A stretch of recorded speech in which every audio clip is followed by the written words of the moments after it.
Just as my mother-in-law went over to the couple to get the Tupperware, my father-in-law suddenly collapsed and fell out of his chair.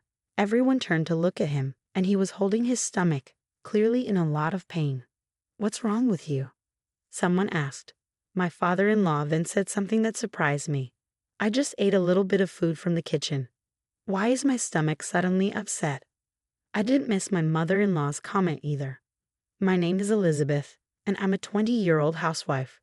My husband Vernon and I got married last year. We're the same age, so we have similar conversations and values. Because of that, we get along really well, and we're just as in love now as we were before we started dating. However, there was one thing that bothered me a little after we got married. When we went to visit my in-laws to give our wedding greetings, I noticed that my mother-in-law was a bit old-fashioned. She said, 'When you get married, you come to your house and live with us, right?' She asked as if it was a given. My husband and I both replied at the same time, 'What?' We had no intention of doing that. So my husband said, 'No, we're planning to live on our own after getting married.' My mother-in-law replied, 'What? But you're the eldest son.' Both my husband and I were troubled by this. Then my father-in-law stepped in and said, 'That's an old-fashioned way of thinking. Do whatever you want, Vernon and Elizabeth.' His words helped calm my mother-in-law down. But there was another issue that made things even more uncomfortable. Neither my husband nor I had planned to have a wedding ceremony. We didn't like anything too fancy and thought it would be better to use the money for travel instead. When I told my in-laws about this, my mother-in-law's face turned pale again. "How can you not have a wedding?" she asked. As I mentioned earlier, my mother-in-law is very traditional, so she was strongly against our idea of skipping the wedding. She was worried about how to explain to the relatives that the eldest son wouldn't have a wedding. In her mind, the eldest son is the most important, so she couldn't accept anything that didn't fit her beliefs. But again, my father-in-law came to our rescue.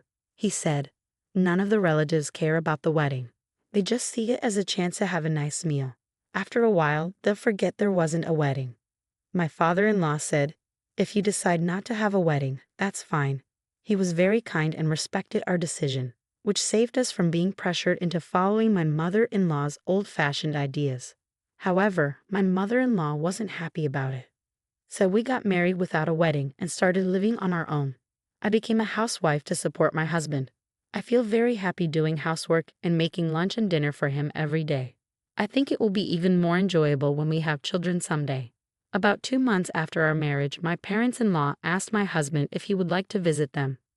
My husband and I had had some disagreements with my mother-in-law, so we were a little worried. But we hadn't visited their house since getting married, so we decided we should visit them. I was worried that my mother-in-law might try to bully me, but surprisingly, she didn't. In fact, she was very kind. "If you have any questions about being a housewife, you can always ask me," she said. "I have lots of recipes and I'll teach you everything I know." My mother-in-law loves to cook and often invites neighbors over for home parties, which she says are very popular. That day, I had a home-cooked meal prepared by my mother-in-law, and it was delicious. Both my father-in-law and mother-in-law were very kind, and I realized I didn't need to worry as much as I had. My husband felt the same way and thought it would be fine to visit his parents once in a while. About 3 months later, my parents-in-law invited us to a dinner party at their house. Since our last visit had gone so well, we were happy to go. This time, my mother-in-law served food that looked like it came from an expensive restaurant. My husband even complimented her, saying, "You're getting better and better at cooking. You didn't make anything like this when I was a kid. This meal is really delicious. Thank you for preparing so many amazing dishes." My mother-in-law smiled happily when I thanked her and told me to eat a lot. I had a great time. But that night, I had a terrible stomachache. While I was sitting in the bathroom, I started feeling faint and weak. "Hey Elizabeth, are you okay?" I heard my husband's voice, but it faded away. When I woke up, I was in a hospital bed. My husband had called an ambulance, and I was rushed to the hospital. The doctors said they couldn't figure out what was wrong. It wasn't food poisoning or anything like that. I thought maybe there was too much olive oil in the pasta I had for lunch, but I never found out what caused it. After getting an IV drip and some rest, I started feeling better. My husband and I went home and went to bed. I couldn't understand what was going on, but I didn't have any more symptoms after that. However, 2 months later, the same thing happened again. Suddenly, I felt sick. The only thing that was the same as last time was that it happened after eating my mother-in-law's cooking at my in-laws' house. I wondered if my mother-in-law's food was spoiled, but my husband, who ate the same food, was completely fine. Then, a month later, it happened again after we had dinner at my in-laws' house. I invited a friend over for lunch to talk about why this kept happening to me. "Isn't that coming from stress?" she suggested. Her words made me a bit nervous. I thought I was being completely trusting and open-minded, but maybe I was feeling a bit anxious around my mother-in-law without realizing it. After all, I was getting sick every time we visited my in-laws' house, so my husband was worried too. He suggested that we stop visiting my parents-in-law's house for a while. "I don't know the cause, but this always happens when we eat at my parents-in-law's house," he said. He thought it might have something to do with my mother-in-law's cooking. I wondered if that could really be the case. After that, my mother-in-law contacted my husband several times, inviting us to dinner. He always refused, thinking of me. But after a while, we got another invitation that we couldn't refuse. My brother-in-law and his wife were coming to my in-laws' house to give their wedding greetings. I felt a bit down because I had been feeling better by avoiding visits to my in-laws' house. My husband reassured me, saying I didn't have to eat much. So I decided to eat as little as possible. When the day of the party arrived, my mother-in-law was as kind as ever. As long as we talked normally, I didn't feel sick. I started to wonder if maybe there was something wrong with the food after all. A little later, my brother-in-law and his wife arrived, and we had a nice conversation with them. Meanwhile, my mother-in-law was preparing the dishes with great skill, and more food was being laid out on the table. Her home-cooked meals looked as beautiful and delicious as ever. In fact, the food I had eaten before tasted really good, so I still couldn't understand why I was getting sick. As soon as we sat down, my mother-in-law encouraged me to eat. "Elizabeth, you said you liked this dish, didn't you?" she asked. "I made it very delicious today, so please try it," my mother-in-law said. I didn't know what to do. Then my husband stepped in and said Elizabeth isn't feeling well today, so let her eat only what she can when she can. But my mother-in-law responded, "Well then, this small amount should be fine, right?" She placed a small plate with less food in front of me.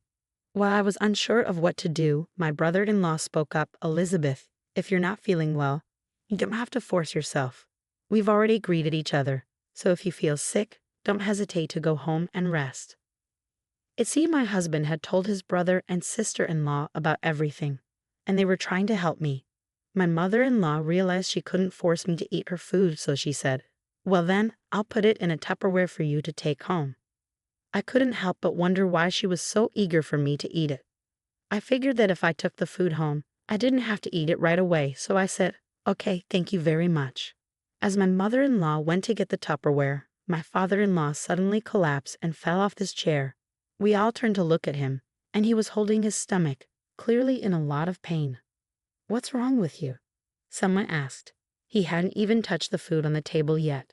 Then my father-in-law said something surprising. "I just ate a little bit of food from the kitchen. Why is my stomach suddenly upset?" I did miss my mother-in-law's comment, "Did you eat some of that?" My husband immediately called an ambulance, and my mother-in-law went with my father-in-law to the hospital. We were all stunned, left at my in-laws' house. But I couldn't stop thinking about what my mother-in-law had said earlier. It seemed that my brother-in-law's wife had noticed something too. We started to wonder if there might be a secret in the kitchen. We decided to check the kitchen where my mother-in-law had been. We found something surprising. We then drove to the hospital where my father-in-law was taken. As soon as we got through the reception desk, we went to his room and heard voices inside. The doctor was asking my mother-in-law if she knew what was wrong with my father-in-law. She said she had no idea. When we entered the room, my mother-in-law looked flustered. "Oh, you guys came all the way here. It's all right. As long as I'm here, it will be fine," she said. But we weren't going to miss this chance. I told her I needed to talk to her and walked up to her, with my husband, my brother-in-law, and his wife following me. "What's going on with you guys?" I asked. My father-in-law's condition seemed to have stabilized and his color looked normal, but they still didn't know the cause. Apparently, he had been conscious for a while after arriving at the hospital and had gone to the bathroom several times. He became dehydrated and lost consciousness completely. I looked my mother-in-law straight in the eye, took something out of my bag, and showed it to her. When she saw it, she got upset. "Do you recognize this?" I asked. She replied, well, what is it?" trying to act like she didn't know. "This is a laxative," I said. I found a lot of powdered laxatives in the kitchen. My mother-in-law fell silent. The doctor then said, "It seems he had these symptoms because he ingested a lot of laxatives. We'll run some tests to be sure. If we find laxative leaves, I'll need to ask him when he ingested them. If he doesn't know, it means someone must have given it to him intentionally, which would be a serious charge." Hearing this, my mother-in-law suddenly panicked. "No, it's not like that," she said. "I didn't try to make him eat that food. It was just negligence." My husband reacted strongly to what my mother-in-law said. "Who were you trying to feed that to?" he asked. My mother-in-law climbed up and said, "You're not going to let this go, so we'll have to call the police to investigate."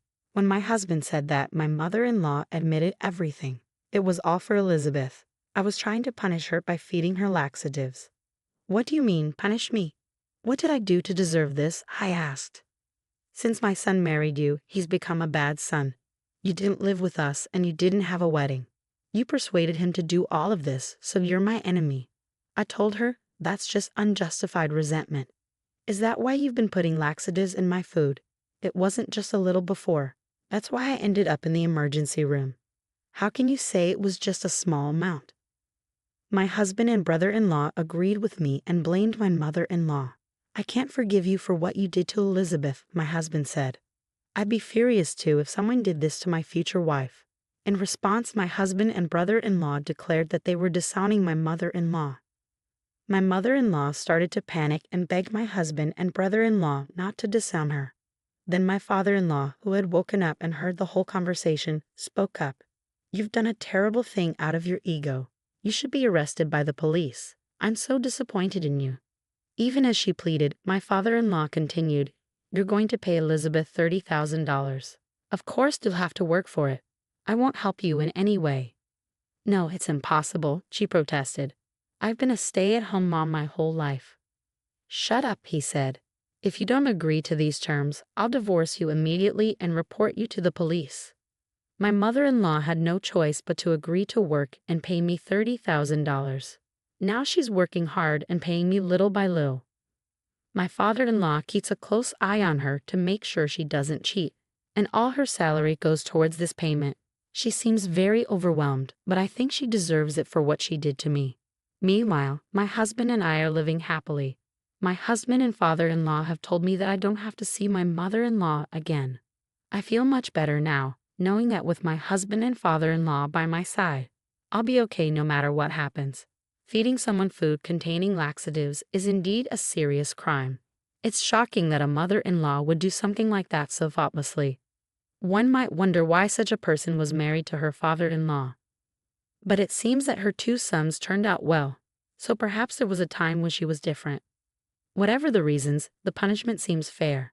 I hope she works hard to pay the $30,000 to Elizabeth, and I wish Elizabeth and her husband a happy and peaceful life together.